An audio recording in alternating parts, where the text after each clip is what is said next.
The devil is puzzled with everything that God is doing with us.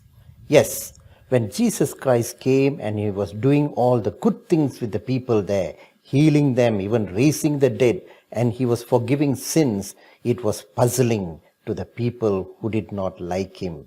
Especially Herod, he thought that he put an end to John the Baptist. And now when people are telling that it is John the Baptist who had come back to life, now he doesn't want to believe.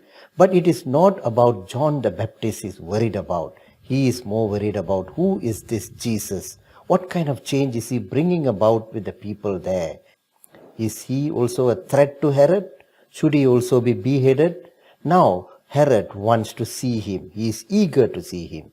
Dear brothers and sisters, when God comes to change things in our lives, we cooperate with him. And when we cooperate with him, wonders work. And when these wonders work, even the devil is puzzled with what is going on. Even the devil can't change what God will accomplish in us as long as we are cooperating with him.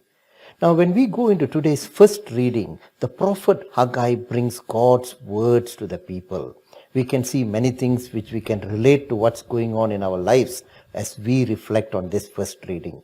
The first thing the prophet Haggai says is, this is not a time for you to live in this ruined, paneled house. So, dear brothers and sisters, it's a time when we reflect in this word for us to realize that it's time to change and progress for the better. What should we be progressing in? The second thing which comes out in Haggai's words is, reflect carefully on how things have gone for you. Probably this is a call to reflect on what needs to change in our lives. It is sin? Is it conversion from sin? Is it mending relationships? Or what is it? Or is it maybe progressing in our career, or maybe even in our studies? The next thing which Prophet Haggai says is, fetch the wood and rebuild the house.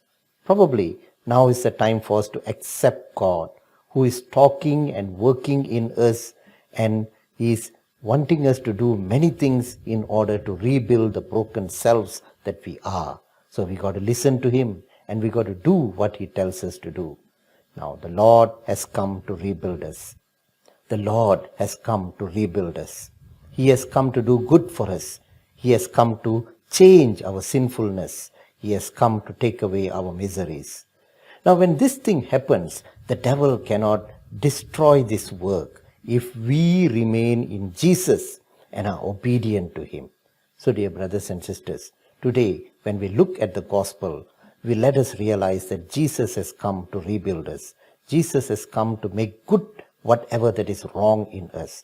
And when we look at the first reading, let us realize that it is time for this change. It is time for us to accept this work which God is doing in us and cooperate with Him and progress for the better, to become better servants of God and fulfill the purpose for which we were created in this world. Thank you, and God bless you.